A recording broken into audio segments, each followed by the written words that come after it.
इसमें कहा गया है कि हमने बच्चों को भड़का दिया यहाँ पे, जो कि सरासर गलत है। आप ये समझ सकते हैं कि आयोग कितना अयोग्य हो चुका है। पहले तो हम आयोग को बता दें कि माफ़ी तो हम नहीं मांगने वाले हैं।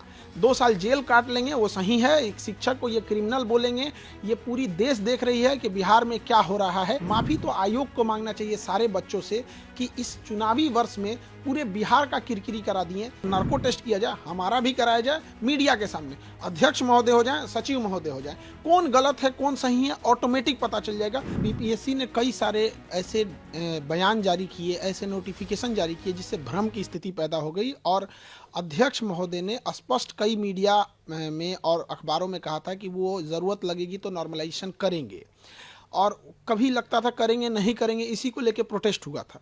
तो उन्होंने हमारे 5 सेंटरों को इसे नोटिस भेज दिए। देखिए इसमें है मुसल्लापुर बोरिंग रोड पटना का है, ये मुखर्जी नगर दिल्ली है, करोल बाग दिल्ली है, और ये प्रयागराज सेंटर पे इन्होंने भेजा है। हालांकि इनसे एक छूट गया है, देहरादून छूट गया है और गुवाहाटी खुल रहा है वो छूट गया है, इन्हें वहाँ भी भेजना चाहिए, हम इसका जवाब देंगे। और इसमें कहा गया है कि हमने बच्चों को भड़का दिया यहाँ पे, जो कि सरासर गलत है। आप ये समझ सकते हैं कि आयोग कितना अयोग्य हो चुका है। हम बच्चे को कैसे भड़का सकते हैं जो बच्चा खुद बीपीएससी का एग्जाम देने जा रहा है, एसडीएम डीएसपी बनने वाला है। यहाँ पर इनके गलत एक्शन की वजह से वो अपना विरोध संवैधानिक अधिकार के लिए मांग करने वहां गए थे। और एक शिक्षक की नैतिक जिम्मेदारी होने के नाते बच्चों के साथ जब भी अहित होगा तो उनके लड़ने के लिए उनके गार्जियन तो आएंगे नहीं। बच्चे गांव से आए हैं, वो मिडिल क्लास के बच्चे हैं, उनके पास इतना संसाधन भी नहीं है। तो हम उनको एक सही ढंग से एक जो तरीका है गर्दनी बाग जो बिहार सरकार ने धरना स्थल के लिए दिया है, वहां जाके हम प्रोटेस्ट कर रहे थे। उसके लिए इन्होंने एक नोटिस भेज दिया और इस नोटिस में उन्होंने कहा है कि हमारे ऊपर क्रिमिनल ऑफेंस, क्रिमिनल केस करेंगे ये अगर हम ये नहीं करते हैं तो। अब बताइए शिक्षक के ऊपर अगर ये क्रिमिनल एंड सिविल एलिगेशन लगाएंगे यहाँ पे, अगर हमने इनसे जवाब नहीं दिया और नोटिस का हमने इनको माफ़ी नहीं मांगे 15 दिन के अंदर, तो पहले तो हम आयोग को बता दें कि माफ़ी तो हम नहीं मांगने वाले हैं। 2 साल जेल काट लेंगे वो सही है। एक शिक्षक को ये क्रिमिनल बोलेंगे, ये पूरी देश देख रही है कि बिहार में क्या हो रहा है।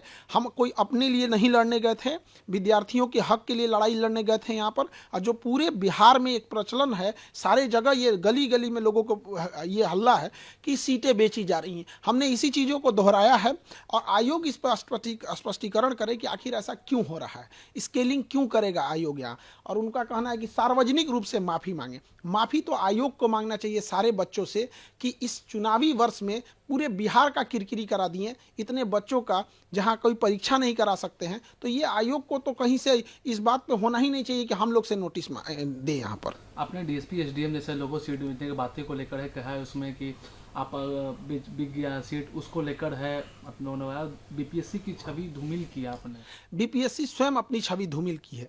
जिसका पेपर लीक हो जाता है, जिसके चेयरमैन कहते हैं कि इस पेपर को कोई नहीं फाड़ सकता, उसको कोई रगड़ कैसे फाड़ दे, जो कहता है कि यहाँ पर सबसे सुरक्षित बापू परीक्षा परिषद बिहार का सबसे अच्छा सुरक्षित है, वहाँ से सबसे ज़्यादा हंगामा हो जाए, इससे ज़्यादा छवि क्या खराब हो सकती है। आरा में पिछले साल पेपर लीक हो गया, इस साल ऐसे हो गया यहाँ पर, तो इससे हम क्या छवि खराब करेंगे। दूसरा कि जो एसडीएम की सीटें बेची जा रही हैं, जो डीएसपी की सीटें बेची जा रही हैं, ये तमाम मीडिया में चले हुए चीज़ें हैं। तो एक जिम्मेदार नागरिक होने के नाते और एक विद्यार्थियों का शिक्षक होने के नाते ये मेरा कर्तव्य बनता है कि हम इसको और बड़े मुद्दे पर उठाएं ताकि इस पर जांच हो सके। यदि ऐसा नहीं है तो नार्को टेस्ट कराया जाए। हम यही कहते हैं कि देश में हम भी इतने दिन से पढ़ा रहे हैं, ये जांच और उसकी रिपोर्ट कब जांच होती है, कब रिपोर्ट दब जाती है, किसी को नहीं पता चलता है। पूरी मीडिया के सामने नार्को टेस्ट कराया जाए, उसकी दवा भी हम दे देंगे सोडियम पेंटोथेल, वो नार्को टेस्ट किया जाए, हमारा भी कराया जाए मीडिया के सामने, अध्यक्ष महोदय हो जाए, सचिव महोदय हो जाए, कौन गलत है कौन सही है ऑटोमेटिक पता चल जाएगा। हम माफी नहीं मांगेंगे तो नहीं मांगेंगे। मर जाना कबूल है, जेल जाना कबूल है। बच्चों के लिए लड़े थे, उनके लिए माफी नहीं मांगेंगे, क्योंकि हम अगर माफी मांग ले तो खान सर नहीं झुकेंगे, वो बच्चों का स्वाभिमान झुक जाएगा जो लड़कर अपना अधिकार मांगे थे। फिर कोई बच्चा लड़ने के लिए नहीं जाएगा। रही बात बच्चों के री एग्जाम की, अगर आयोग बच्चों के हित को ध्यान रखते हुए री एग्जाम कंडक्ट करा देता है, दोबारा बोलते हैं री एग्जाम बीपीएससी कंडक्ट करा लेता है, तो उसके लिए बीपीएससी जो कहेगा वो हम कर लेंगे। बच्चों के हित में ध्यान रखने के लिए जो सजा है वो हम कबूल कर लेंगे, चाहे आयोग कुछ भी कहे, लेकिन ऐसे तो माफी नहीं मांगेंगे।